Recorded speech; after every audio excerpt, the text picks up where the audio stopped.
Good evening. Welcome to the board meeting for Tuesday, February 4th for Grand Blanc Township. If you could all rise for the pledge. Pledge allegiance to the flag of the United States of America and to the republic for which it stands, one nation, under God, indivisible, with liberty and justice for all.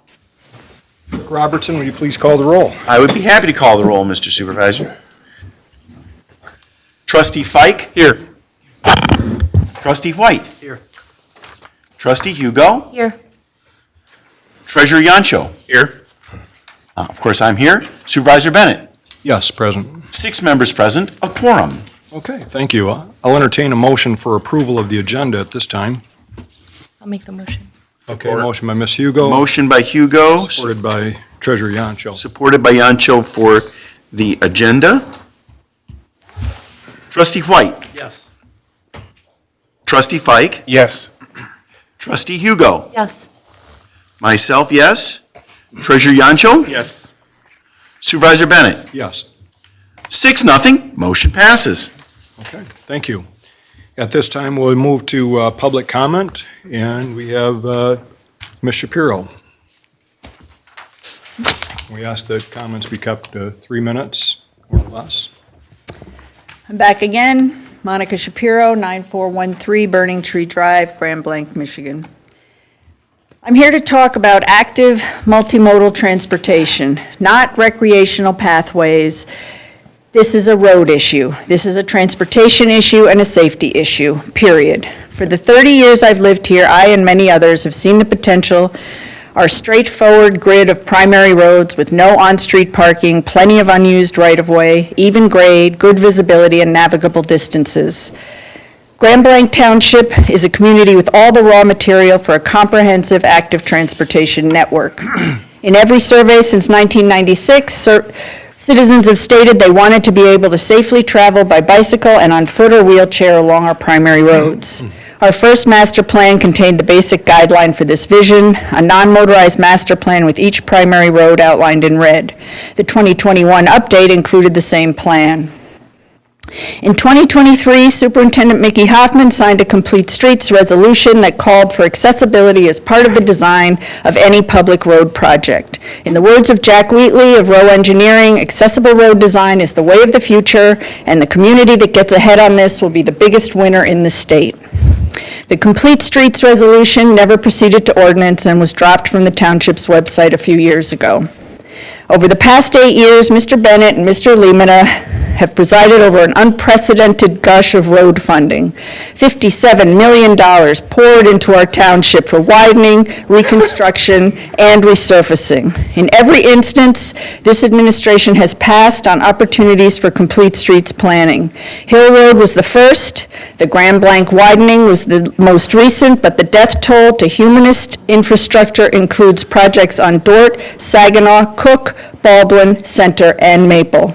With every project, grant-eligible, multimodal design changes could have been incorporated for as little as 4% of budget and always below the 20% threshold for consideration by MDOT.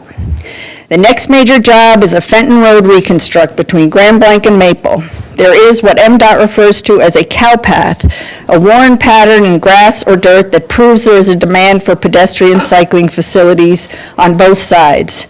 In partnership with Mundy, we could make a connection to Fenton's LAF project that would take us all the way into Fenton.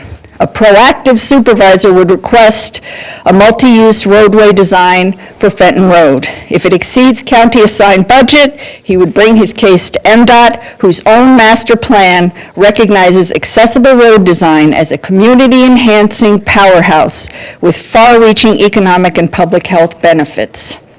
With the Fenton Road reconstruct, the board has an opportunity. They owe it to our residents to request complete streets design from the start. Okay, Mr. Joyner? Thank you. I'm here on behalf of the Kings Point Subdivision Homeowners Association. And I wanted to just talk a little bit about working with the Township Police to better understand traffic patterns along Kings Point Road before paving and after our paving project. The police used the radar trailer to gather speed data and time, and data was collected in the early part of 2004, and also later in the year, in October, after we had the paving project. The results looked at reasonable speeds between 0 and 30 miles per hour. And pre-paving showed that vehicles were recorded about 98% at traveling at reasonable speeds. Post-paving showed a little bit of a dip, but not much, where it ended up being at about 95% traveling at reasonable speeds. But, you know, with the paving, the road before was a mess. So I can understand that. But 95% is really, really good in my thoughts. I just want to let you know Grand Blanc Living will have a paragraph on these results on the association's page this month, and we will have a PowerPoint presentation available on our website and Facebook page with all the other information and some graphs about, you know, some of the volume of traffic that comes through, times and dates and so on and so forth. We want to express our appreciation to Chief Renier and his officers for collecting this data and sharing it with our neighbors. This has helped provide factual information to address pedestrian safety concerns in the subdivision rather than rely on a wide range of opinions coming from our neighbors. Also, I want to congratulate Chief Renier in the deployment of a crime database with geographic location. That is another data-sourced information piece to kind of show people how safe or not safe Grand Blanc Township is. Also, we want to express our deep appreciation to the Genesee County Road Commission, the Grand Blanc Township Department of Public Works, and the Grand Blanc Township Superintendent and his staff, the Township Clerk and his staff, and the Township Supervisor in all their efforts to bring the storm sewer extension and paving project that started a little over 2.5 years ago to a successful conclusion. 30 seconds. The final number came out to about $4,400 per parcel. Originally, we had estimated it's going to be about $6,300 per parcel for the project. So I want to thank you for all the work on completing the project in a reasonable time frame and keeping the costs in line. So thank you. Thank you. Okay. Anybody else have a slip that we didn't get? Okay, we'll close public comment and bring it back to the board. And at this time, we have a public hearing, basically discussing our community development block grant funds being used for 2025, 2027, which includes sidewalks. And I know that's important to some people, but I guess they didn't want to hear about it. So with that, go ahead, Ms. Roberts. Good evening. The community development block grants require us to have a public hearing, and this is just that. We originally approved a project for sidewalks on Saginaw Street, and we were going to use the CDBG funding for that. Unfortunately, HUD has changed their low to moderate income locations, and that Saginaw Street is no longer one of those locations. So they've moved it to Hill Road. There is an area in front of Knollwood Apartments. The sidewalk that we're proposing is roughly $315,000. CDBG is offering $217,000 roughly is where we were at with the other projects, so that's what we have left. And so this sidewalk would go from Knollwood Apartments to the Bicentennial Park pathway connecting it there. That would take, if someone were to take that pathway, they could get all the way to Bicentennial Park. They could get to West Middle School. They could get to Reed Elementary. It's an excellent project, and I think one that's very worthy. They can get to downtown Grand Blanc, too, down the Grand Blanc Road, once they get to Grand Blanc. Absolutely. there's a lot of connections there, so, Yeah. so this is a really good, it's a really good connection to what we already have. I think it's excellent. It'd be ideal if we could put a sidewalk or pathway all the way down Hill Road from from the Mundy Township line out to the Atlas Township, but obviously that's going to be several $1 million, but. Absolutely, yes. But this takes care of a small portion of it. Right. But we'll work on getting the rest done too. Yes. So, great job. Okay. Clerk Robertson, you had a question on the agenda that, Yeah, are we having a presentation on the community survey? That's item 6A. My mistake, Mr. okay, Supervisor. that's all right. Thank you. Okay. So you do have to ask if there's any public comments for the public hearing, if anybody Right. wants to weigh in on the public hearing. I just want to make sure I wasn't out of order because Clerk Robertson was pointing out something. But So is there anybody who would like to make public comment with regard to the project that Ms. Roberts outlined as far as sidewalk on Hill Road? This will be, as she mentioned, down by Knollwood Apartments, running west towards Elga Credit Union, where maybe most residents may not even realize there is a pathway that leads back there from, actually, you can go down that Grand Avenue, connect with the pathway that goes behind the former GMSPO building. It actually brings you out, if you follow it, to Bicentennial Park. Well, it goes behind the middle school, the West Middle School, and then takes you to Bicentennial Park, which then eventually will go to a Grand Blanc Road, and you can take the Grand Blanc Road pathway to all places from there. So I think it's a great pathway, sidewalk. Does anybody have any comments here this evening specifically on that project? Okay, seeing no comments, we'll close public comment and bring it back to the board. Public hearing closed at 6:12 PM. Okay. And now we are going to move to a privilege presentation with regard to a presentation from Robert Heacock of ETC Institute on the community survey that we commissioned to have completed this past summer. And I know we've looked at some preliminary results, and we asked Mr. Hickok to actually go through some of it with us. So let's see our technology here. Kicks in. There he is. There he is. Okay. Got you there. It's a beautiful thing when technology works. Don't speak too Good soon. evening. Okay. You can hear me? We can hear you, yes. Yes, we can hear you. Can you hear us? I can, thank you. Just waiting for the presentation to load. Okay. We have the first slide up, it looks like. There you go. There we are. Okay. I see our logos are similar. Enlarge that, there you go. Well, good evening, Mr. Mayor, members of the council. It's a pleasure to speak with you this evening. My name is Robert Haycock. I'm a Senior Project Manager with the ETC Institute. Some of you may be familiar with ETC and our work. Most of you probably are not. So I want to give a little bit of background information about us. Next slide.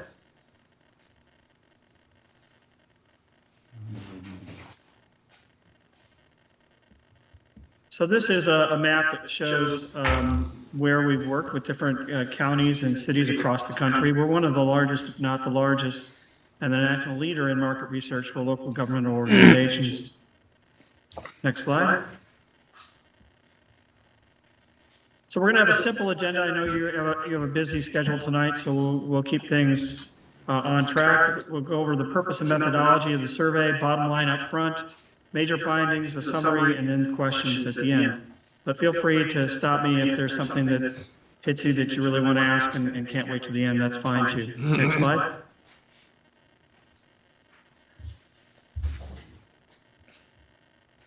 So there are a number of reasons why communities would engage a company like ETC Institute to conduct a citizen survey. Really just the ability to show the community that you want their input, that you're going to work with them in an objective manner. We hear a lot of individuals, but when we hear collectively from the community to a statistically valid and significant survey, which is what we conducted, you're able to objectively assess citizen satisfaction with your delivery of your services. We're also going to be able to show you benchmarks where you and how you compare to other communities in your region and nationally, which I will say is very impressive, your scores.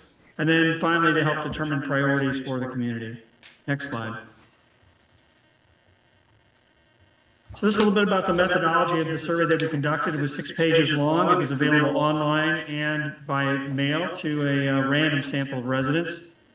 The goal was 400 surveys. We actually exceeded that, which produces a margin of error plus or minus 4.8% at a 95% confidence level. The demographics, it's important to mention that the demographics of the survey respondents do accurately reflect your actual population. That's something we compare on the front end and at the back end when we're concluding the survey to make sure that the respondents, the makeup of the respondents accurately reflects your last census information. Next slide. So some of the conclusions here, we have 87% are satisfied or very satisfied with Grand Blanc as a place to live. 86% are satisfied as a place to raise a family. That doesn't mean that the remaining is all negative. In fact, when we look at the slides, we'll actually show you that there's another 10% that are neutral in terms of the first item there. We look at satisfaction with township services compared to other communities, both across the country and compared to the U.S. average. And actually, unfortunately, it's not accurate. We said that Grand Blanc ranked above the U.S. average in all 36 areas. You actually tied with one of them, so it's above the U.S. average in 35 as 36 areas. Apologize for that. Satisfaction with the overall quality of your police services is rated 38% above the U.S. average, so that's really remarkable. And we'll go through some detail with these numbers as we move forward. Overall, the top priorities, there are 4 main priorities. One is downtown development. The other is attracting more industry and related jobs, maintaining and improving non-motorized pathways, and improving parks and recreation facilities. Next slide. Next slide. So overall, as I said, you have a very positive response from the community. I want to point out most of the slides you're going to see here are at a 5-point scale. And so you see excellent is in the dark blue, the light blue or Detroit Lions colors, and the gray there is neutral, and the below average or poor will combine those in the red. So one thing I want to point out and comment on a little bit before we go through here is oftentimes when I'm working with clients, they'll focus on that red area. So let's say the bottom, the next to the last item there, overall value you receive for your township taxes and fees. You have a significant portion of your respondents, looks like 51% said it was excellent or good. But you had 33% 27% that said they were neutral. What that really means, if you stop and think about it, is that a good portion, almost a third of your respondents, filled out something to share their opinions only to say they don't have an opinion on that item. To us, that means it may be an opportunity for further conversation with the community, more information to make people informed. Instead, we'll see clients will try to focus on that 22%. We think we really want to make sure you're focused on, first, probably more than anything, the neutrals. They're really important, and that's probably where you're going to have an easier time moving the proverbial needle when it comes to responses. But overall, you can see here quite positive all the way through. Maybe not quite as much at the bottom in terms of as a place to own a business, but you have a third that were neutral there. Next slide. So we look specifically at public safety. Again, you can tell here at the top, 88% of respondents rated the overall satisfaction as very satisfied or satisfied with the fire department, and a similar figure with the police department. You do go down at the bottom there, responsiveness of police in enforcing local traffic laws. And again, you've got 23% that are neutral, only about 8% or so that said they were dissatisfied or satisfied or very dissatisfied. Overall, very positive numbers there. And you'll see how positive when we show you the comparisons to the other national and regional averages. Next slide. One area we look at in particularly is customer service. That's a very important aspect. You can see your customer service numbers are really exceptional. Almost, when you say how courteously you were treated, to us, when you show 87% of your respondents are very satisfied or satisfied, and another 12% are neutral, virtually nobody saying they were dissatisfied. That doesn't happen by accident.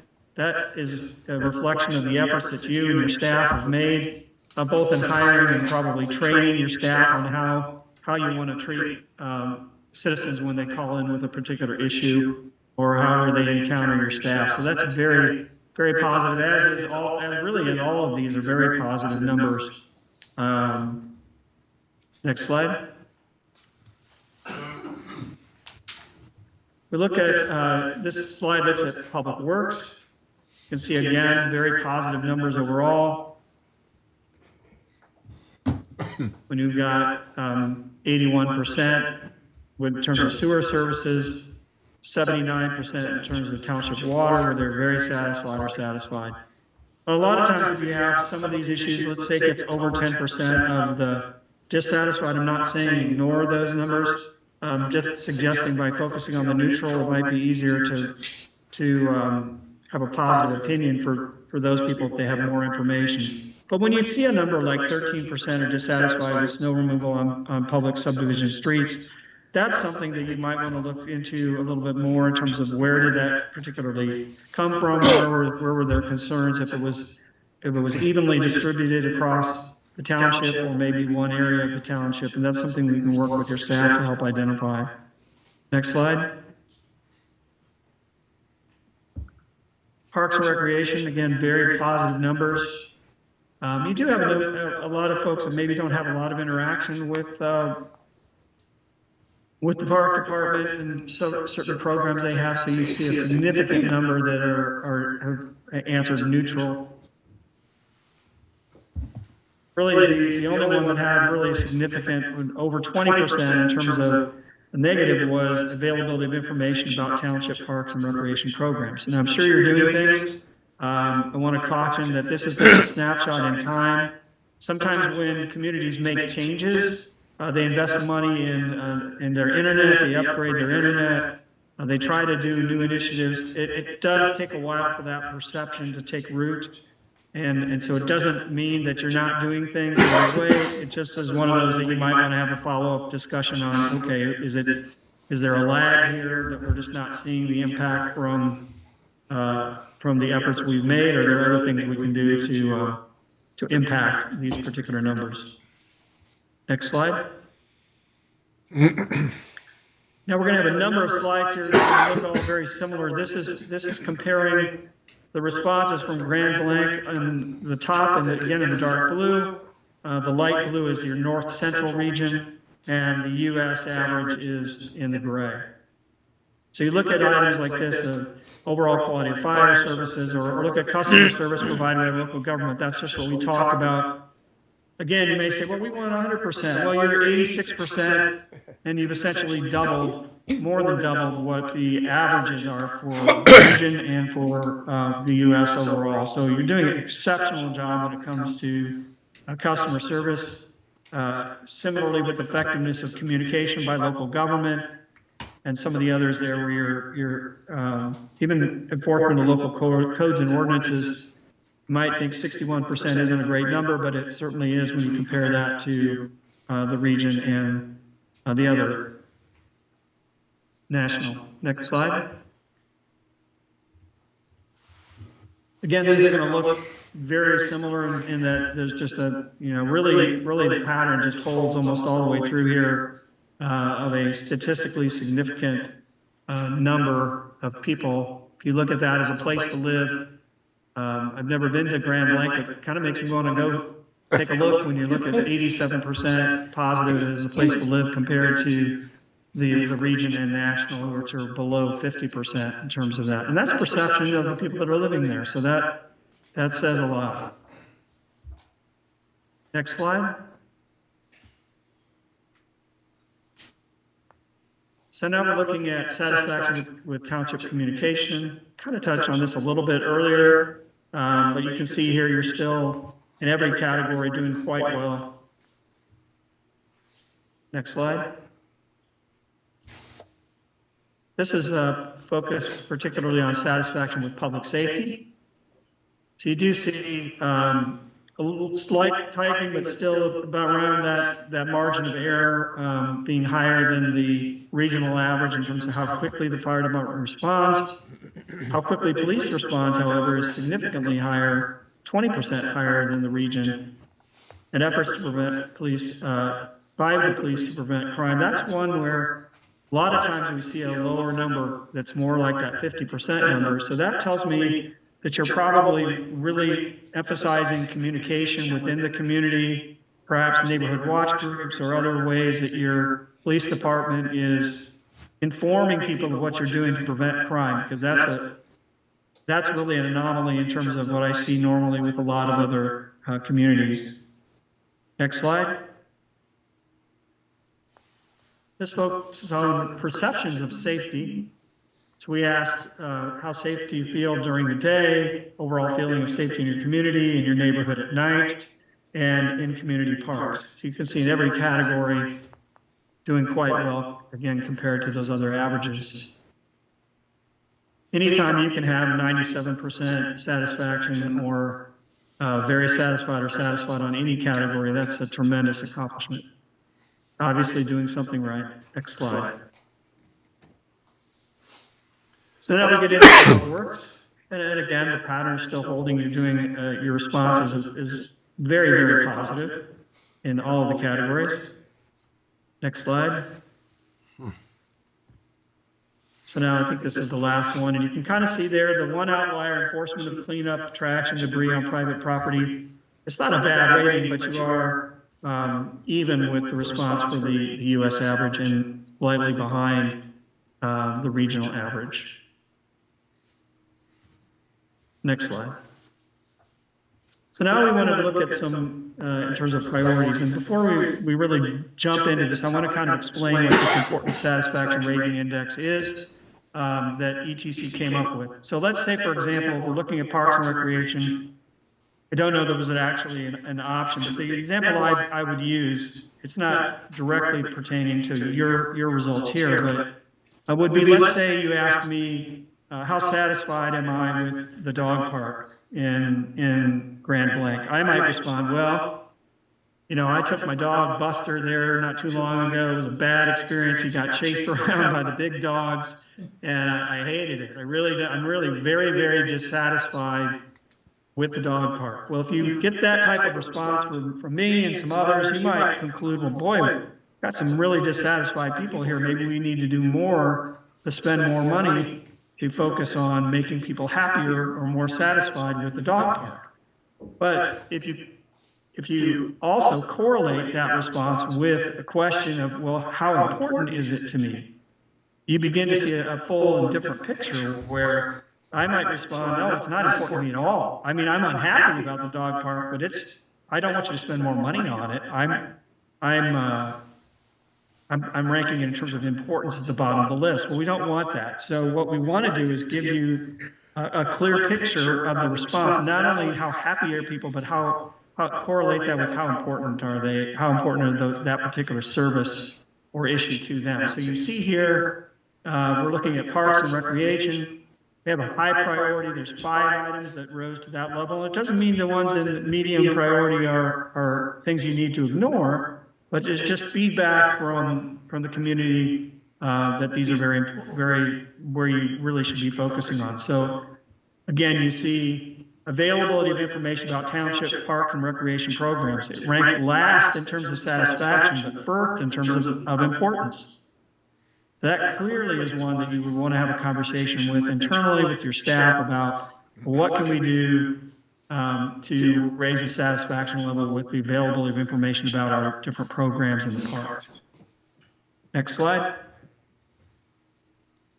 So now we're looking at public safety priorities, and really the only one that, and this is funny because you look, remember we talked about efforts to prevent crime before as being one of those areas that may not have scored quite as well, but you can see here that raises high to the level of importance in terms of overall rank. That's something you would want to be focused on, having that conversation, because it's still important. And I might also say sometimes you'll discover in your conversations and your follow-up looking at these numbers, not every time is something listed as a high priority, is it the lowest in terms of satisfaction. So you can see here, there are 6 other items that ranked above that in terms of satisfaction. So it's really kind of middle of the pack, in terms of satisfaction, but it's the most important. So sometimes you'll say, well, they're relatively satisfied with that particular issue, but they don't want to lose ground. And we see that particularly with public safety sometimes.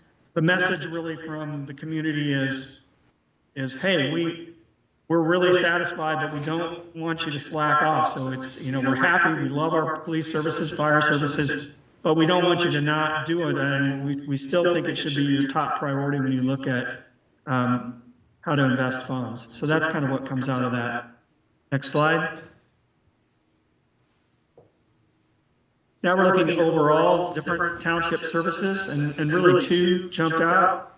One was overall quality of the township's mosquito abatement program, and the other is the overall effectiveness of the township communication with the public. Next slide. So we have some different questions as well. Next slide. We have the question, do you agree with the following statement? When interacting with the township, I receive the information I need and I am treated with respect. And you see 95% answered yes, and 5% answered no. Next slide. Perceptions of safety. Again, I think this is maybe a duplicate. I think we may have already addressed this one. Next slide. Would you support a Parks and Recreation millage renewal at 0.25 mils? 74% said yes, 26% said no. Next slide. Would you support a Parks and Recreation millage increase to 1.0 mil to address deferred maintenance needs and infrastructure improvements to the park system? A slight majority, 57% said yes, 43% said no. Next slide. We asked, should the township build or renovate a building for the purpose of a community activities center? Really strong majority said yes at 70%, and 30% said no. Next slide. We asked, what is the maximum amount of funding the township should invest in that particular project? You can see the answers there, up to $10 million, 49%. $1 million, I presume, up to $30 million at 32%. Next slide. Sorry, there's a lot of data and information on here, but when we were asking about which 8 programs from the list below should receive the most emphasis, what we looked at is this shows which ones were within they could answer obviously multiple times. We said within their top 8 choices, this is what came out. Specialized classes for people of all ages, fitness center, space for large performances, assemblies and meetings, and outdoor recreational activities ranked at the top. Next slide. We asked, do you agree with the following statement? I have access to and can participate in opportunities to connect as an inclusive community and engage with others in a place where I feel safe, welcome, and respected. Strong majority, 76% said yes, However, I think anytime you're looking at something like that, if a quarter of your population says no, that might be something worth having a follow-up conversation about to kind of learn, well, what's behind that and what can we do to maybe change that opinion. Next slide. At this point, I'd be happy to answer any questions you might have. So thank you very much. I know we've been looking at the results of the survey and very impressed with the results in terms of, what it shows us, especially with regard to our various departments, the satisfaction level of our residents, just very reassuring that we're on the right track on a number of things. It did point out some things that will be probably a discussion item for our strategic plan. And actually what's interesting is some of the things that we've been working on or getting ready to do are things that the survey pointed out, things like trash pickup along some of the roads. Part of our challenge is we're blessed with having several interstates running through our township and several main roads, but it also means that causes some litter to blow off trucks and blow out of cars and what have you. And so we've been figuring out how we address that in our beautification. So I was kind of interested also, I was surprised to see that conditions of subdivision streets actually didn't rank really low. It actually was higher than I anticipated it being ranked, but it is an area that needs attention here in the township. What else? Anybody have anything that they wanted to mention with the survey? Yes. In Mr. regard Yancho? to earlier in the program, you talked about how well people were satisfied of Grand Blanc as a place to retire. And I'm wondering if that was a question that was asked of all ages in the survey, or was that people that were of age to retire? So that was an open question to all respondents. So that was not drilled down to be only those who are of a certain age. That's a perception question, and some obviously respondents are going to be closer to retirement age than others. Thank you. One of the things that we've noticed too is that in the survey results was that individuals would like to see more information in print as opposed to digital or website. That we do a newsletter a couple of times a year, but it sounds like our residents want to see that more frequently in print to them as far as what's going on in the township and what have you. So that's something that we'll probably address in our strategic plan as well. Have you seen that, Robert, in other areas or other surveys that you've done as far as communication with other municipalities? I'm sorry, what was the first part of your question? Have you seen that as part of surveys where the respondents are more interested in receiving print information versus, electronic media? Yeah, I have. I would say the responses, on that particular item vary. And there's probably no one way that, that is perceived across, across the country in different surveys. But yes, we've seen some of that, especially when you have high quality products. It does seem like that's, how the residents kind of know that they're sure kind of what the quality is and what they're going to get, and they look forward to that. And again, this is just a snapshot in time. It's just a starting point. It's not an end result. It's just the survey is really meant to spur conversation and further discussion. One of the things that I appreciate is you shed a little bit of light on, the scientific nature behind the randomized survey. Oftentimes I see surveys that the local radio station or the local newspaper will run to vote for your favorite restaurant or your favorite athlete or what have you. And all of a sudden, people are flooded with emails, hey, please vote for my, restaurant, or please vote for my son or daughter. And it really skews, it's not really a representation of the community. It's basically whoever could get the most PR and the most traction in terms of votes. Yeah, you're absolutely right, and that's something that, that we try to convey. There are companies out there and communities that will just do online surveys, but you don't know who's going to be responding. For example, and let's say 50% of your population is of a certain age group. Let's say 50% of your population is over the age of 50. Well, you don't want 80% of your responses to be from that age group. You want that age group to be close to that 50% that they actually represent. So that's something that really not only is important to make it a statistically valid survey, it's important so that if you want to replicate survey in the future, again, that you have some baseline that you're tying the responses to. You don't have that with a lot of the surveys that you're talking about. Maybe media wants to do a Survey Monkey or something like that online.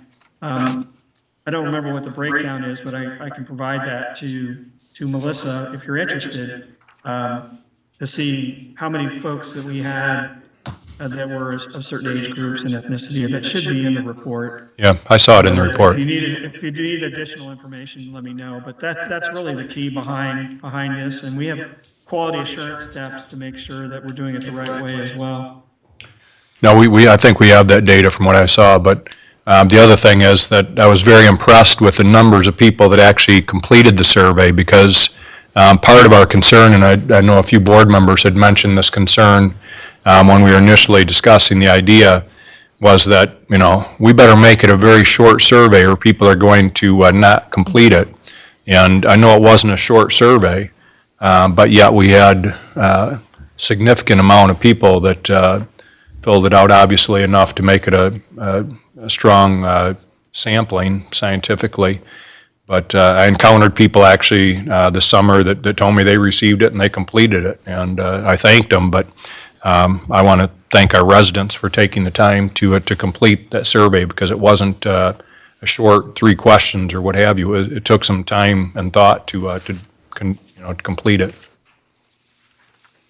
My perception is that more and more communities, residents really just appreciate being engaged on the issues, ask their opinions, because a lot of them, they won't connect on another method to share their their opinions and thoughts. But the survey certainly is a good way to do that. And you're right to be impressed by the response level. We were, sometimes that's really hard to achieve, and it takes a long time, and we have to draw that out other methods to get additional responses.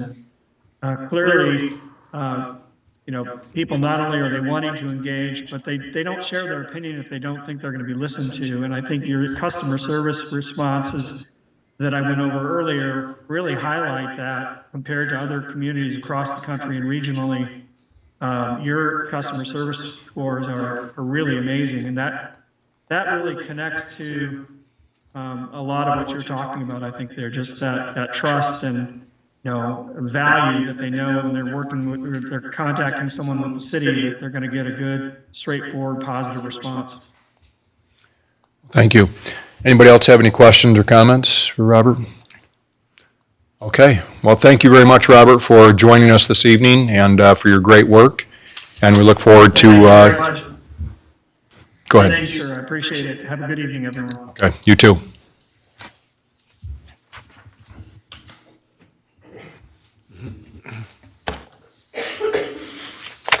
Okay. With that, we will move on to our next item, and that is going to be approval of the consent agenda. If somebody cares to make that motion. Motion by Mr. Fike, supported by Mr. White. Motion by Fike, supported by White on the consent agenda. Trustee Hugo. Yes. Trustee Fike. Yes. Trustee White. Yes. Treasurer Yancho. Yes. Myself, yes. Supervisor Bennett. Yes. 6-0, motion passes. Okay, I wanted to just mention, we have with us this evening also Commissioner Dr. Brown here with us. We appreciate whenever you can join us, and you're welcome anytime. And I think maybe at the next meeting that you mentioned to me that you'll probably give an update on some things at the county. So Thanks for joining us this evening. The next item on our agenda is under old business. The board will conduct interviews with selected board trustee candidates. Mr. Limita?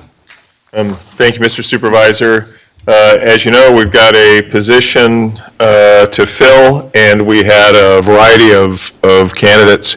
Very happy with the amount of response that you guys received for the request for people to complete questionnaires and submit them. The township attorney, Anthony Chubb, and myself reviewed all of those submissions. We did receive input from every board member, and based upon those submissions and the input from the board member, we selected, per the board's request, the top 3 to be selected for in-person interviews. Unfortunately, one of those selected is out of the country at this point and is unable to appear tonight for an interview. That was Bob Brundle. But you do have 2 candidates here, Damon Brown and Jeff Joyner. You have your questions ready to go. My suggestion is so that it's fair to the candidates, that you draw one candidate to go first, and we will have the other one step out briefly into conference room B, and then they will come back in and get surprised with the questions, just like the first candidate would. But again, very quality candidates. If once this process is completed, the board can then have a discussion about how they want to move forward. If you found your candidate, we could motion move forward. If you're still have more concerns, we can bring more back for interviews. We can, do whatever the board would like to do to move forward, and I think Scott can lead that discussion. I do just want to remind you, though, that the clock's ticking and you do need to make a decision no later than February 13th. And actually, Clerk Robertson will be out of town next week, so if we want the full board to make a decision, it needs to be probably either tonight or this week anyways. With that, I'm going to ask Dr. Brown if you could come up and select one of these 2 slips of paper. It has the 2 candidates that are here, name printed on them, and if you select one of them, that's the one that will go first. Okay, let's see here. The winner is... It is Jeff Joyner, so Mr. Joyner will go first. If we want to wait a moment, Mr. Kimmer is going to take Mr. Brown and sequester him in our conference room. And I just want to say thank you to both candidates this evening, and all the candidates really that applied for this position. We had over, I think, probably around 30 individuals that initially said that they were interested in this position. We had probably about 12 maybe that completed the full application and letters of recommendation. And just probably, I've only done this once before, but I can say, as far as in terms of having to appoint somebody, but I can say that the number of qualified applicants was significant, and very impressed with the number of people that, and the caliber of individuals that submitted their names and applications for the position. So I think it speaks highly for the township that we have people interested in serving. Okay, we probably can go ahead and start on Mr. Kimmer. It's all set. Well, come on up front, Mr. Joyner, and thank you as well for your application and your interest in serving the township. What we've done is we've prepared questions, and each board member will have at least one question that they'll ask, and feel free to answer those questions as you see fit. And I will go first. And first off, just briefly describe yourself and what you would bring to Grand Blanc Township's board. Well, I guess I have, in describing myself, I have a very broad range of experience over probably 50-some years. I have done a lot of work with boards. I was on the board of the Red Cross here in Genesee Lapeer chapter, and the Wolverine Blood Region for 15 years. For 13 of those, I was marketing communications chairman on the board. And we provided a lot of services. We went through the AIDS epidemic and got through to the other side of that. I have a lot of experience with developing programs. I've done a lot of work with GM. I did a lot of work with Standard Federal Bank where I put together a system to reduce the amount of cash that was in the branches using some algorithms to make sure that we didn't have too much cash in the branch, so that if it was robbed, it wouldn't be a hit on us. Put it in play, and that next year we made about $1 million, mainly because we were putting the excess cash in the overnight funds rate at the Federal Reserve Bank. With GM, I've worked with people all over the world.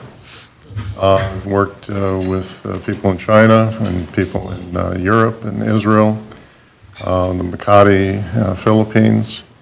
I've worked with a very diverse background of people, India, on a lot of projects related to safety engineering, safety of vehicles.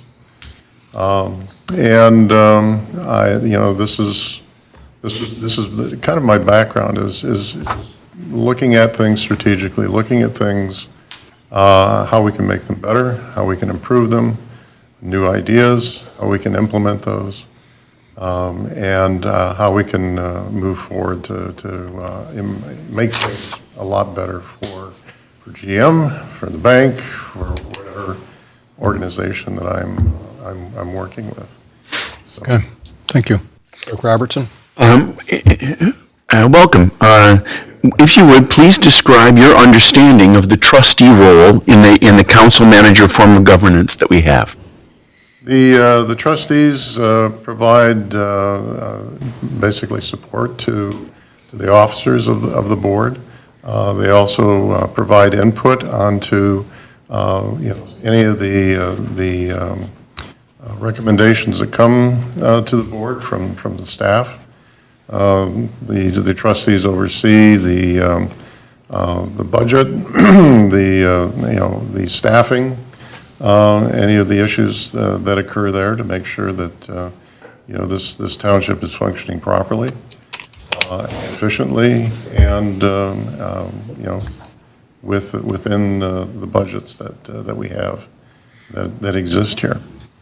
The trustees also are responsible for getting out in the community and understanding what people are talking about, bringing back information to this board, to the officers, to what new recommendations, what new things do we need to take a look at. I always view this kind of a role, Red Cross or this one here, as kind of a servant leadership. Servant leadership. You're here to help the community to grow, to prosper, to feel, that they're growing, they're safe, and that all the businesses, the people in the township, the churches, any organizations are all heard and are supported by what the township does. Okay, thank you. Treasurer Yancho? What challenges do you foresee in the coming years for our township? I see growth challenges. I know that, there's been some thoughts that maybe with the new federal administration that there is going to be some economic opportunities, growth opportunities. The challenges is being able to meet those growths as they occur, people coming in to the township. It puts a kind of a stress on the township's budget as the residents come in and the businesses grow. It's You know, it's, well, I guess, you know, that's probably one of the bigger issues is the growth of finance. I know that the pension fund has gotten very, very good, about 98% or more funded, which is a huge improvement over what it was many, many years ago. And I think it's important that continue.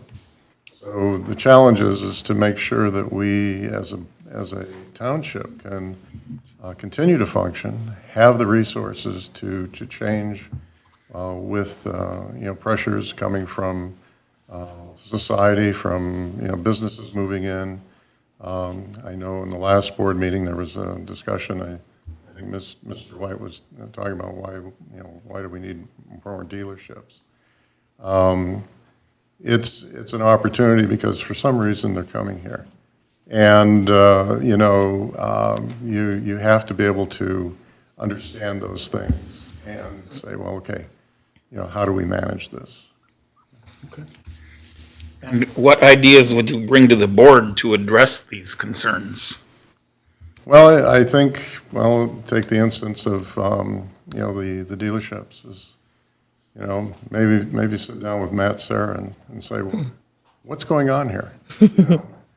I know there are probably some answers there, but you know that's the important thing is to gain an understanding, you know, of what's going on economically, growth-wise within the township, and also outside of you know our township. I mean, there's Mundy Township, there's you know there's Swartz Creek, you know, I mean, what is actually happening to Genesee County, and where are things happening? So it's important to be able to understand those changes and those opportunities and those pressures going forward.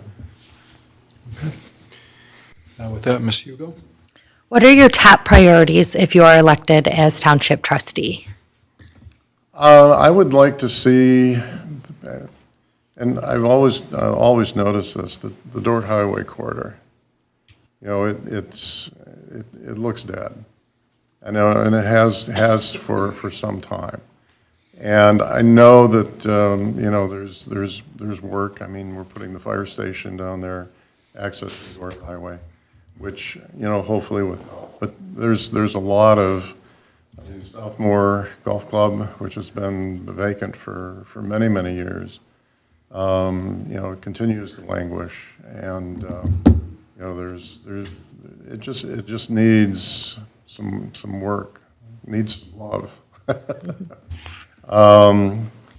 and even Saginaw Street going towards Maple. I mean, we have a lot of businesses along there, and there's a lot of activity. But it just, I don't know, it doesn't look pretty, you know, type of thing. The other areas, you know, there's, you know, we've talked about tonight, it was brought up about bikeways and pathways and things like this. And that was one of the things that I think is important. And not just to just, you know, paint some lines and say, well, okay, the bikes can go here. I mean, you want to do it safely. Sure. I have a background as an injury research fellow at U of M Med School, and we did, while I was there, I left GM, so, but we did pedestrian accidents case studies and, you know, motor vehicle crash case studies and things like that. So we looked at, you know, injuries and that sort of thing. So you really want to make it so that there's enough separation with vehicles and bicycles. I think that's an important thing. If that's, you know, where we're going with that type of thing. Those would be a couple of things. Okay. And maintaining our financial position. Thank you. Okay. Mr. Fike? Mr. Joyner, if you could change one thing about our township, what would it be? Well, it wouldn't, I don't think it would be a big thing. I mean, there's, you know, Grand Blanc and Grand Blanc Township are very active. And there's a lot of good going on in this township. I think probably one of the things that that I would see is something that needs to change would be probably, you know, there's vacant areas in and around the township. I know in our subdivision, there's vacant areas. There's waterways that are overgrown or just, you know, extremely dilapidated. You know, I would like to be able to see how we might be able to clean those up so that they don't look as detrimental to the passerby. That would be one of the things that I would like to see. Okay, thank you. Trustee White? Are there any current township practices or policies you believe are inadequate or that you would like to amend? Which you've already answered this. What, policies and? But township policies or practices that you believe are inadequate or that you would like to amend? One of the things, you know, when I look at the study that was just presented here tonight, you know, we talk about the police, you know, being there how quickly and the fire department how quickly. And, you know, sometimes it's important to know how well are we actually doing the job as opposed to you know, how people perceive us doing the job. You know, you with fire departments, I mean, you look at, and police departments, you have call and on times, you know, all the time. But, you know, with fire departments, you also have what they call shoot time, which is when they get the call in the station, how long does it take for them to get out, you know, out of the building, out of the station? You know, there may be some metrics that can be looked at, you know, within what the township is doing and how it functions. Not looking at a lot of metrics, but, you know, it always helps to know, okay, if people perceive that, the police and fire are, you know, coming, you know, are responsive. Does that align with the data that we have internally? That would be one of the things that I would be interested in maybe changing a little bit. I know there's personnel issues. I don't want to burden, you know, the personnel here with that, you know, burdensome number of metrics, but, you know, just some key metrics that we can look at and say, yeah, okay, we can see why, and maybe that'll help in saying, okay, if we want to move the needle, what do we have to do? Okay.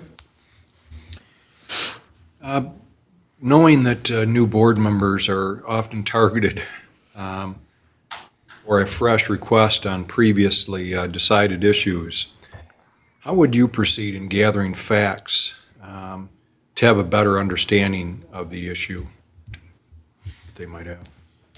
Well, okay, well, if, you know, if the township, somebody in the township were to come to the board and say, you know, we have this issue, you know, you need to understand what the issue is. You need to be able to take a look at, you know, what's causing, you know, this issue, this problem. You need to start getting some facts together, figure out a plan on how to address the issue, and then put together, you know, this looks like this is the way that we can maybe resolve this issue, or maybe there's two or three ideas that we can pursue. One of them might be the one to maybe resolve the issue, but, you know, the important thing is gathering facts. and understanding what the frustration is or what the issue is before just going ahead and trying something. You know, it's just, you need to have facts to be able to move forward with a solution that works. Okay. Mr. Yancho? As a group of residents feels their voices are not being heard on a key issue, how should we engage with them and address their concerns? Well, I think, I ran into this a lot with the storm sewer and paving project. You know, it's going to those individuals and, you know, getting an understanding of what's not being heard, what is not getting through, and what is their concern or their issue, and to be able to discuss it and maybe, you know, come up with some solutions that might be brought up to the board to make some changes. You know, one of the important things is just empathetic listening, is understanding what the problem is. I mean, when the Red Cross, we had the AIDS issue. I mean, one of the things that was the biggest problem for us that we didn't want to have a problem with was you know, the gay and lesbian community was the primary focus of where the infections were coming from. So our committee and myself, we sat down and said, we got to talk to these people. We need to do that on a regular basis to be able to make sure that they understand, and we're not targeting them. They need to understand what the science is on this. And we need to hear what their concerns are. And then we need to be able to talk to them on a regular basis to say, look, this is what's coming. Here's the new information that we have, and this is how we're going to handle that. You know, the whole process was to try and get something that would, and this was a national, you know, CDC was working on this, you know, some way to identify in the blood supply if somebody had an HIV virus in that blood. We had no way of knowing, so we had to limit who was donating blood, and then we had to make sure that we communicated the reasons for why we were doing what we were doing. Directed donations was another thing. You know, there are some families, somebody in the family gets, you know, maybe leukemia or something like that, and they all want to donate blood.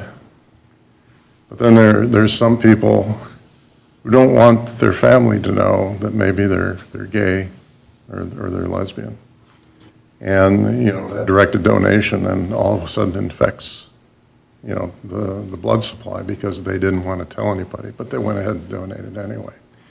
A lot of issues. I mean, but you have to get involved and you have to figure out what are the right things to do and what are the answers and how do we go forward? How do we move forward? Okay.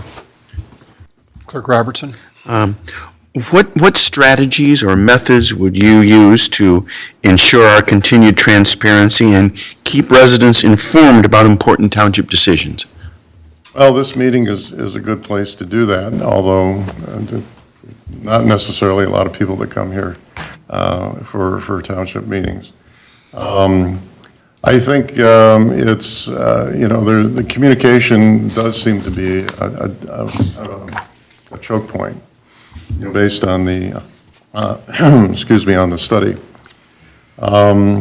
So when you've talked about, you know, the, you know, printing something out on a more regular basis.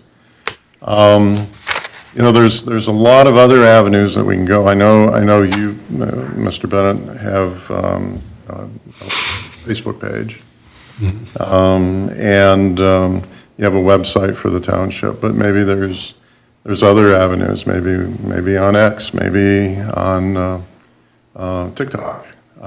Even though it's kind of a, you know, not thought of very nicely. But I mean, there are multiple levels of communications because you not only want to deal with people like my age, but you also want to deal with people who are maybe in their 20s, and so you kind of have to figure out how do we get those messages out? What's the way that we can do that?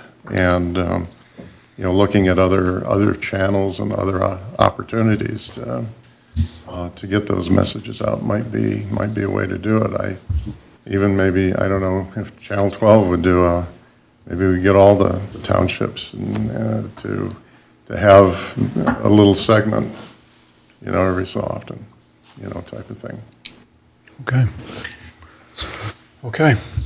Anything that you'd like to say in wrapping up? Well, I appreciate the opportunity of, interviewing for this position.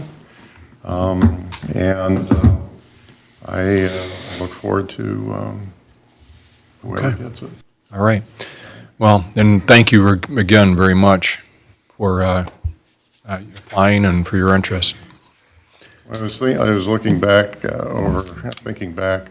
This is the first time since 2001 I've ever interviewed for a position. Okay. All right, well, Thank you. thank you. Thank you. Okay, we'll move on to our Matt next just went to get just a him. moment. He'll be here in a minute. Okay.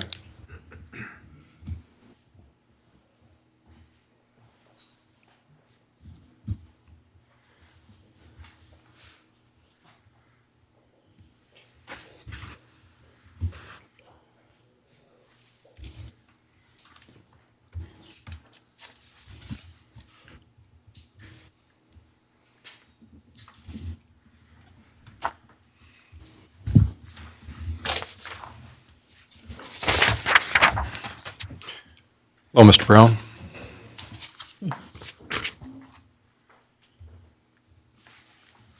Good evening. If you could, and thank you for being here tonight, and thank you for your interest in serving our township board as a trustee. If you could briefly describe yourself and what you would bring to our Grand Blanc Township Board. Yeah, so first, I appreciate the opportunity. It means a lot to be considered.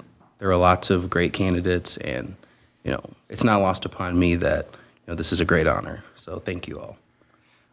What I would say in my time serving as the president of the Warwick Hills Homeowners Association, I learned how to negotiate.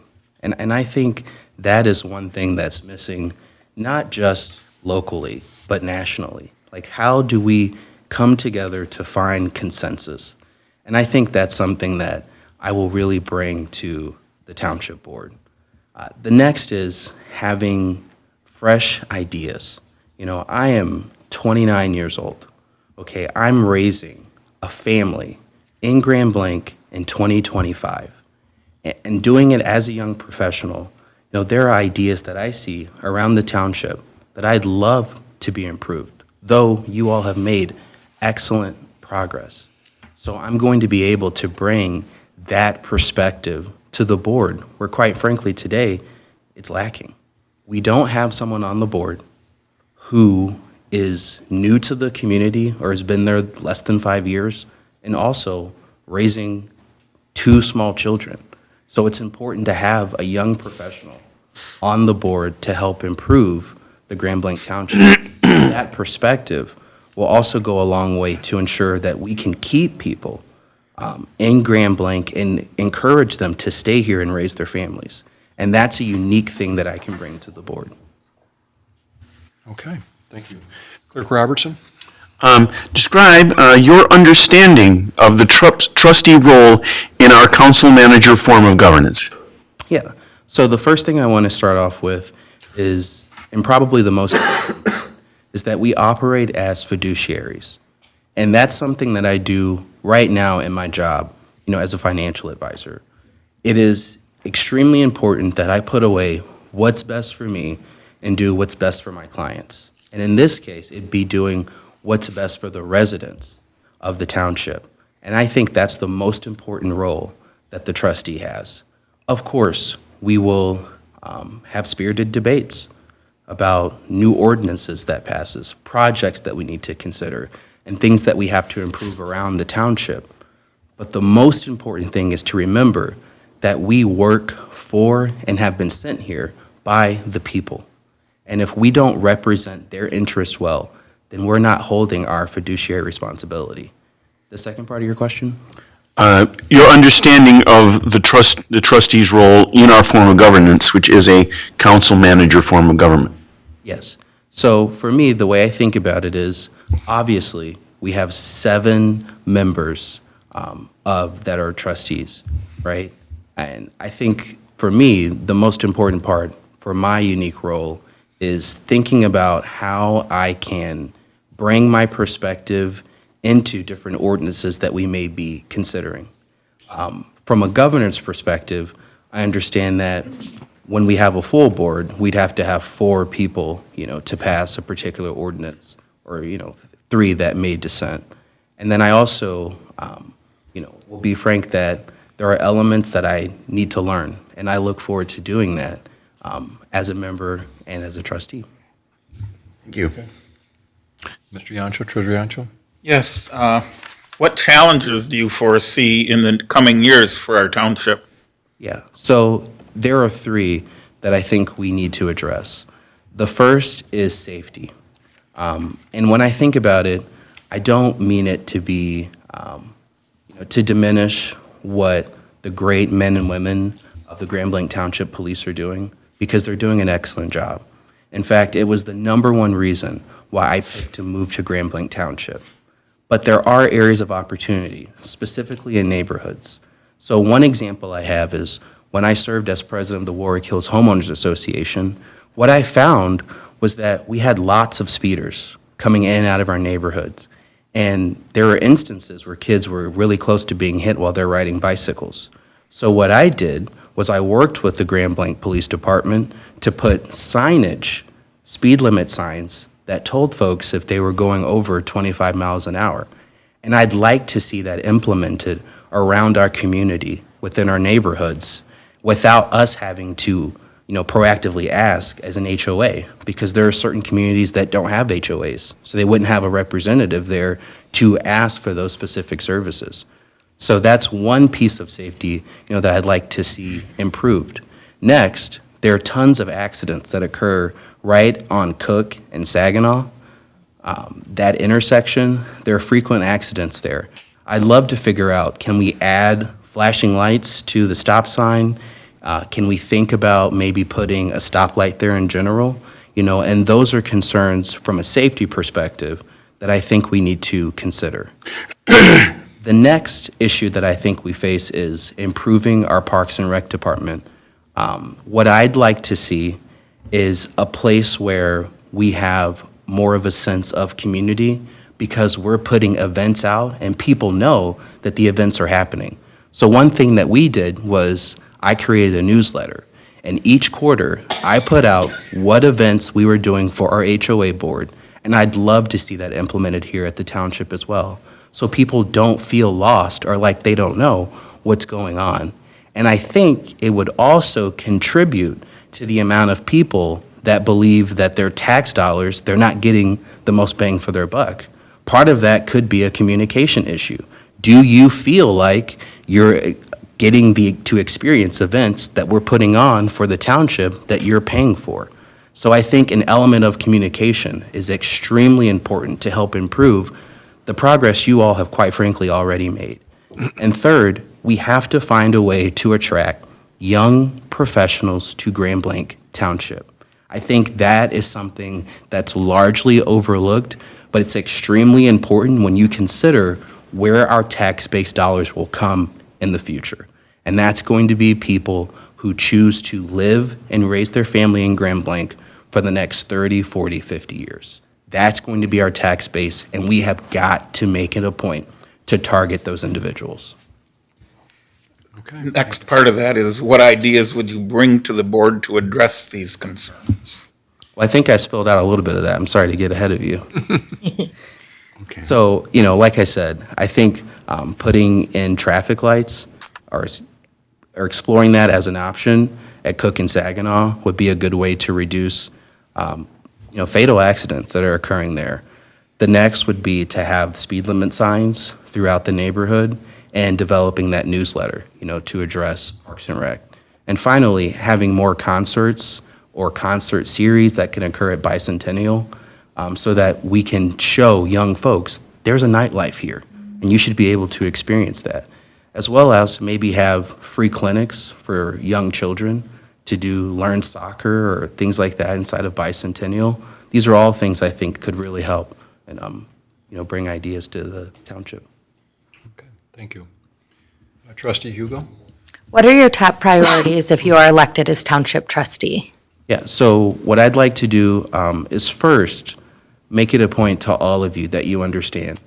My goal is not to overshadow or come in and disrupt the progress that you all have already made.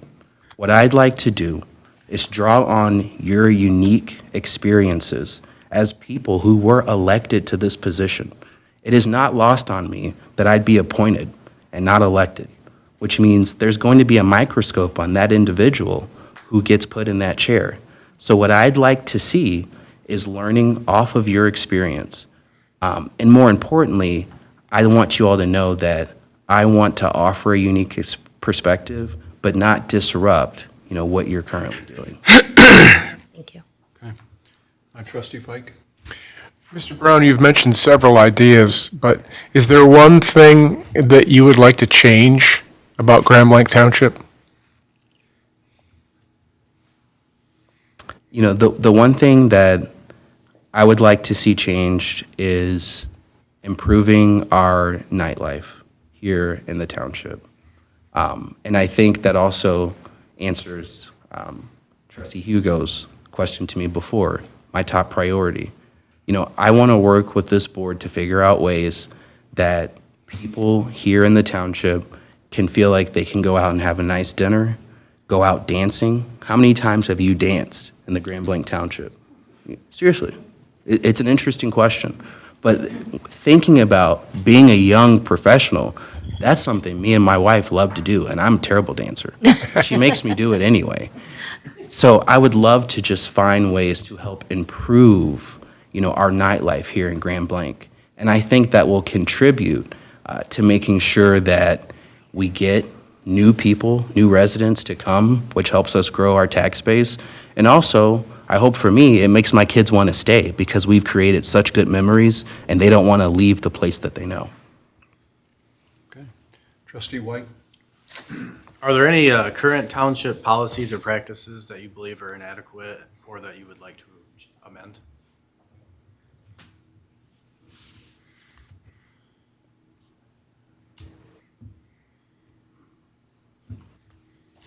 I have an interesting one that comes to mind, and it's about fences on corner lots. That's something that's been brought to me by a couple of residents inside of Warwick Hills.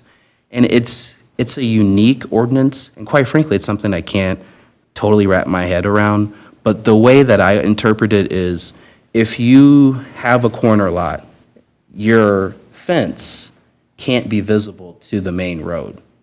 And maybe I'm, misinterpreting that, but that's how we read it. So I think that's something, that we're going to need to change, because what I found was we basically had them, instead of making a square, they were almost making a triangle. So in essence, cutting off, half of their homes. So I think that's something that we need to consider.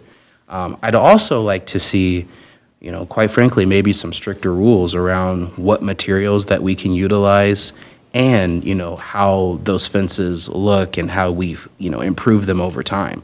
The homeowner having a responsibility to either paint it on a consistent basis or stain it. So I think that, would answer your question. Okay.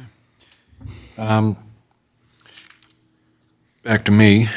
Knowing new board members are often targeted for a fresh request on previously decided issues, how would you proceed in gathering facts to have a better understanding of the issue? Yeah, so, the first thing that I will do, and I believe as a trustee, it's important that we do, is hear them out, right? If they bring up something that that's been adjudicated, I still believe I represent that individual.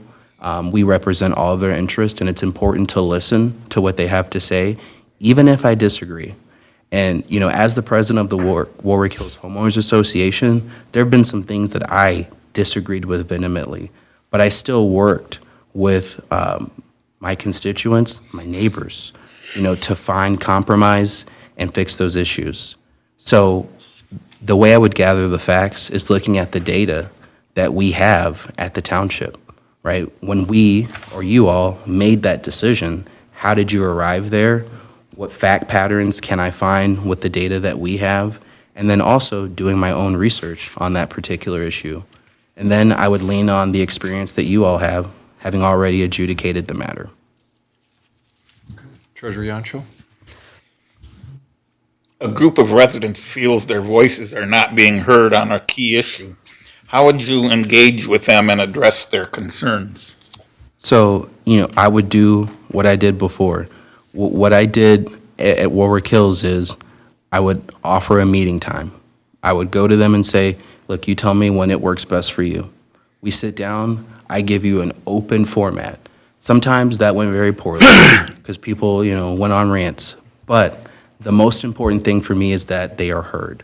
That is the number one most important issue. Because if your citizens don't feel like you're being heard or you're not representing them well, then that causes rifts between our township and the community. So what I'd like to do is have an event where I called it in my letter, talking to a trustee, right? You get to come to me, you get to tell me how you feel, what things are important to you. I write them down, I bring those things to my fellow trustees, and then we try to hammer out a solution. And that's where I think my negotiating tactics will come in, to ensure that we improve those processes. Clerk Robertson? What strategies or methods would you use to ensure our continued transparency and keep residents informed about township decisions? Yeah, so I think two things to answer your question. The first is I really like the idea of getting out the newsletter. And that's an effort I'm happy, to write myself or write in conjunction with you all, obviously approved by our board. But I think that's the first thing. What I get? I get a summer and winter tax bill, and it comes blue. And I get that, and I keep that, right? I'm sure we all do. What if we added that newsletter to that so that you also get to see the improvements that we're making and how we're spending and utilizing your resources? So I think adding that newsletter would be critical. And we did that inside of Warwick Hills. When I sent out, your annual dues, I put out a newsletter that said, these are the things that we are accomplishing on your behalf. Please continue to give your voluntary $30 a year so that we can continue on with our programs. Mr. Brown, is there anything in addition you'd like to add or summarize this evening with? The last thing that I will leave you with is this. For me, it's truly been a blessing to be here in the Grand Blanc Township, and I genuinely mean that. I had the opportunity to pick any city inside of Michigan when I relocated, and I picked this community because of its safety, its affordability, and my mom and dad love Bicentennial Park. What I'd like to do is continue to build on the legacy that you all are already creating and understand that I'm going to be doing that not to fight against you, but to work together to improve as one unit. Because I understand when you bring in a new member, it can be challenging because you picked them, right? But at the same time, you don't really know them that well. And that's what we're facing. So how can we break down that dialogue, work together, and ensure that we move the township forward? The next thing is I offer an extremely unique perspective as being somewhat of an outsider. And I think that will help continue to push the Grand Blanc Township forward. So I appreciate your consideration. And even if I don't get the position, I plan on staying here because I have a 2.75 interest rate on my mortgage. Very good. Some of us can also appreciate that. But Well, thank you to both of you. We very much appreciate you putting yourselves out there. You know, this is not an easy thing to go through all the steps that we put you through. The application for the residents that aren't aware was quite extensive. It was probably about 20-some questions long that required some deep thought about your perspectives on a variety of things, your background, your work history, organizations that you belong to, what have you. And so we asked the candidates to really put some time and thought into applying for this position. The initial application was basically, why do you want to serve? And we got quite a few of those, but we appreciate what you did to apply for this position and then to come here also and speak in front of the public with regard to your desire to serve. I do have to say that we have a number of boards, what have you, that we appoint individuals to.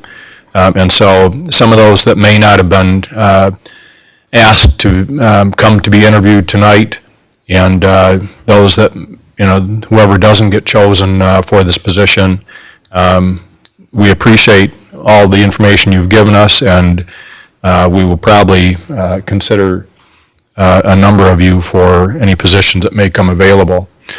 And Mr. Limita, did you want to comment as we wrap up here? So I think really now it's in the board's court. You've had two excellent candidates make their pitch for assimilating into your group. It's really, you know, if you believe that you found your candidate, it's a simple motion and move forward if that candidate is successful.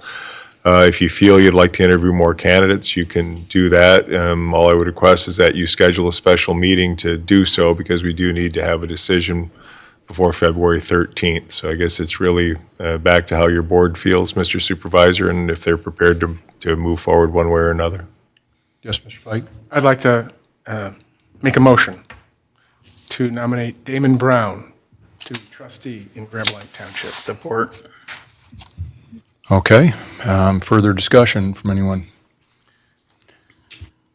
By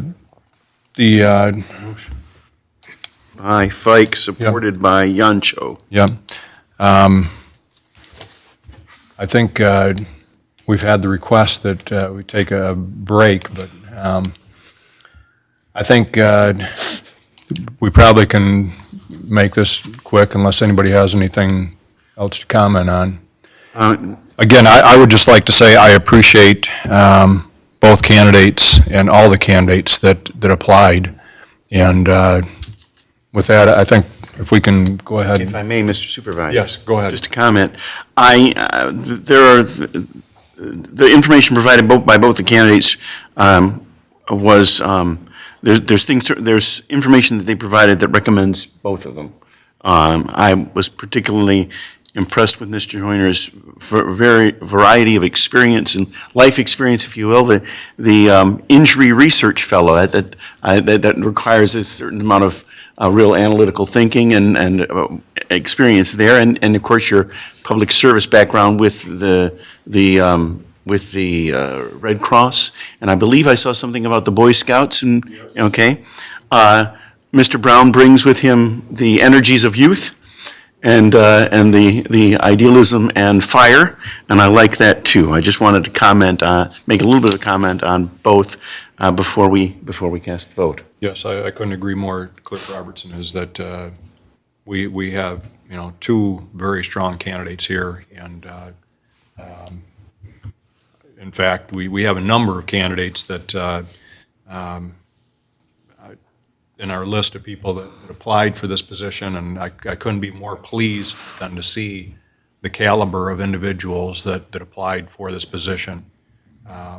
It will take, I mean, while this is appointment tonight, there will be an election in '26 for whoever gets appointed. So it's for basically almost a 2-year term. So with that, go ahead and proceed. Shall I proceed Yes, with the record proceed. roll call? Yes. Trustee White. No. Trustee Fike. Yes. Trustee Hugo. Yes. Myself, No. Treasurer Yancho? Yes. Supervisor Bennett?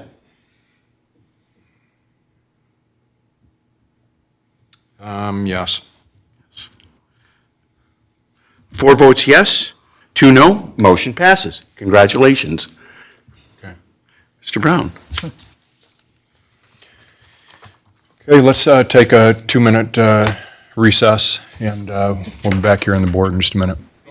We'll go ahead and open the meeting at this time at, what time is it? It is 7:43. Okay, we'd like to again congratulate Mr. Brown and thank all of our applicants for applying for the position. Under new business, the board will consider a motion to approve the proposed community development block grant project for application submission. We heard the presentation by Ms. Roberts earlier regarding the sidewalk on Hill Road in front of Knollwood. Any thoughts or concerns? Otherwise, I'll entertain a motion for approval. I'll make the motion to approve. Okay, support by Ms. Hugo. Motion by Yancho, supported by Hugo on item 9A. Trustee Fike? Yes. Trustee White? Yes. Trustee Hugo? Yes. Treasurer Yancho? Yes. Myself, yes. Supervisor Bennett? Yes. 6-0, motion passes. Number 9B, the board will consider a motion to purchase DPW field technical laptops for $33,924.24 from Howard Technology Solutions and authorize the Township Superintendent to execute all related agreements. Good evening. Mr. Loosevelt. Good evening. So we've been working with the DPW department, or DPS department, to demo a few different units to determine what's the best replacement. Their laptops they're currently using for field work are currently up for life cycle replacement. So over the past, 6 months or so, we've been really diving into that, and they've come up with the one that they would like. We've gotten some quotes on it, and Howard Technologies came back the lowest. These devices are going to help. Since they are a tablet-based, they include a camera itself on the back of it as well, so they can take pictures with it. It's going to take 2 different issues that they have and combine it into one device. Some of them are carrying 2 devices on them because they need to be able to take pictures as well. So this should be very helpful for them once we get it. Okay, any concerns, question, Mr. Fike? How many laptops? I think they're, let me look, 9. And that's $33,000 for 9 laptops? So they are, if you look at like our police department or fire trucks, they have these, what they're called, Panasonic Tough Butts, or they have Dell semi-rugged devices, and those devices are pretty expensive. They are pricey. The reason being is they can survive falls at a certain amount of feet, and also parts on them are interchangeable very easily. You can get overnighted screens and replacement keyboards and things like that, so you can extend the life of them. So because of the nature of the use cases, they are a little pricey, very pricey. So they're taking these out to job sites where we're putting in new sewers and water lines, what have you. So I imagine they do get a little bit of dirt and grime as well as abuse. But, Is a motion in order, Mr. is. Supervisor? Then I will make that motion. okay, Support. support by Mr. Yancho. Support by Yancho. Let's see. Trustee Hugo. Yes. Trustee Fike. Yes. Trustee White. Yes. Treasurer Yancho. Yes. Myself, yes. Supervisor Bennett. Yes. 6-0, motion passes. Okay, thank you. Future agenda items, we have our board workshop session scheduled for Thursday, February 20th at 5:30. So, Mr. Brown, you want to put that on your calendar, the 20th at 5:30. I see he's putting that on his calendar now, but one of the things that we're going to do at this workshop is talk about roles, responsibilities, expectations, and, one of the things that our board that I believe boards are charged with anyways, is holding each other accountable, and including myself. So I appreciate, that we work as a great team, and this will help us to make sure that we're all on the same page and looking at what our roles are as a group. So, anything to add, Mr. Limita? I will have, since we're doing it at 5:30 or ready to go at 5:30, I will go ahead and order like a tray of sandwiches, including gluten-free, to make sure that we give you guys opportunity to have some refreshments while we work through, and expect it to go, for a couple hours. Right. I think everybody that hasn't been through one of these will really appreciate it. Our facilitator, Dr. Bender, is very good at what he does, and I think it's enjoyable too. There's, if we get through the first phase, then Dr. Bender is willing to do that disc profile for those of you who have ever been through it. Just kind of tells you a little bit about yourself and then what your colleagues are like. Helps so that you can communicate better, quite frankly. I've been using disc for 25 years, and I had a very good conversation with Dr. Bender about DISC, if you want to look it up in advance, but he can do that whole thing within that same evening, time permitting, and we'll see how that goes.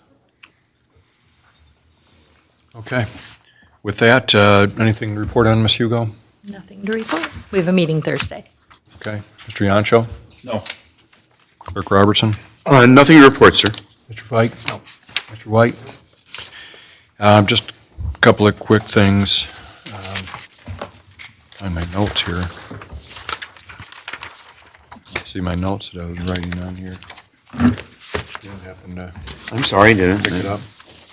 I have no of them. Okay. So, I mentioned earlier, $57 million on streets and roads. Mr. Limita, any idea where that figure came from? I couldn't begin to guess. I know the public speaker had gone to the road commission and asked for a number. We've had a conversation with the road commission. They can't tell you where that number came from. Even if you added up all the street repairs that had been done, including all the bridge repairs, they couldn't come up with $57 million. So I couldn't begin to fathom a guess on why that number came up. And we certainly, as a township, we're not in charge of $57 million of road repairs. Well, the only thing that we provide is some matching funds or a match on projects. Subdivision streets, if they're included in there, the residents actually are paying the bulk of that, not us. So I'm not sure where that $57 million came from, but anyways, with that, again, I just want to take a moment to say thank you to everybody who applied for the board position.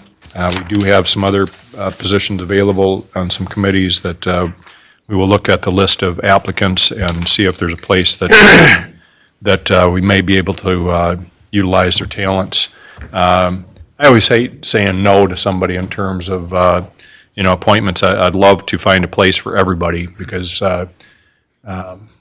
this is a great township. We love to engage the public, and I hope that nobody will walk away discouraged if they didn't get selected to be interviewed or to be appointed this evening, because we want to find a place where everybody can participate in one manner or another. So with that, congratulations again to Mr. Brown, and we've got a great group of people here that serve as board members, and looking forward to continue our great work.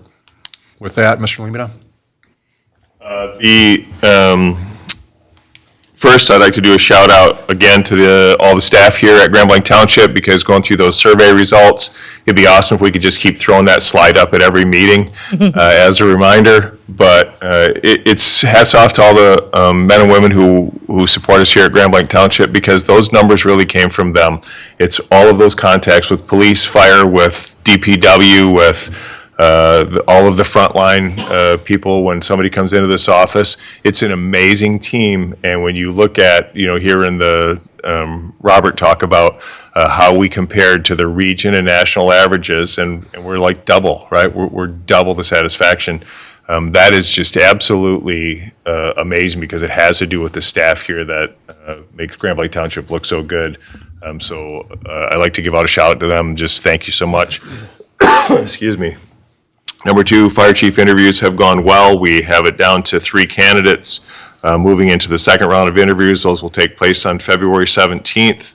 That means at your next meeting, I may be able to provide you an update of potential fire chief for your consideration, which would be awesome. And finally, performance evaluations are currently being completed for all of your independently contracted department directors. That means it's time for the board to consider whether you want to do any cost of living adjustments to the wages of those employees, and so that will most likely come before you at your very next meeting to consider those performance evaluations and any cost of living increases that you may want to apply to those employees. For the fire chief, is it like we just did, or is it different, the format? I mean, do the 3 people come here, we talk to them, and then go, or what? So no, we do the panel interviews. We've gone through, of our 31 candidates, we did the initial round with 6 panelists that went through that panel interview. Now a separate panel comes. One's a fire chief, one is the deputy director of the Michigan Association of Police Chiefs, and myself. That panel will take a look and will make a recommendation, much like we did with Chief Rennie when the board approved police chief. Again, it's a board's decision. It's one, out of 3 positions that I do not do the hiring for, the board does hiring for. Police chief, fire chief, director of assessing, well, 4. You guys hire me too, obviously. But I'll bring the recommendation forward, and if you'd like to have that candidate come in and talk to the board like this, or if it's totally, that's up to you. You guys have to make the decision on how that works. Got it. Finally, performance evaluation. You guys are going to have to do the performance evaluation for myself. I haven't got that process through, just been too busy. But I would rather take care of the employees' performance evaluations, and I'll get mine out to you and give you a month to review and that kind of thing. Obviously, with a new treasurer who can't really comment on what I did in 2024, or with Mr. Brown, who probably has no idea what I did in 2024. We'll exclude them from the process, but the rest of you will, it'll be the same process that we followed before, 13 metrics of measurement for myself. I'll probably get that out to you in the next couple of weeks. And like I said, give you at least a month to review and get back and move that forward. Well, I would like to add, Mr. Lemata, that, that survey results showing the satisfaction of not only people and their love for Grand Blanc Township, but also the high regard that they hold our staff in, whether it's them having an encounter with our police, fire, coming in to pay their tax bill, their water bill. It says a lot about the team that you're leading here and the department heads that you've chosen, because, the famous saying that, "Hi, I'm from the government, I'm here to help." Most people that come in here aren't coming here to thank us for what we're doing. Most of the people that are coming in here have either an issue or trying to resolve an issue or find out if they have an issue. And unfortunately, we're not always the bearer of the news that they want to hear. And so for us to have a rating at this level speaks highly of how we deliver some of that news to people, but it speaks highly to how you're directing our team here. And we very much appreciate that as a board. And so thank you, and our intention is to continue going that direction. So with that, anything else, Mr. Lemata? That's it. Okay, we will, I'll entertain a motion to adjourn. Ms. Hugo makes that motion. Support. Supported by Mr. Yancho. All those in favor say aye. Hugo, Yancho. Okay, thank We you. are adjourned at 7:57 PM. Woo-hoo.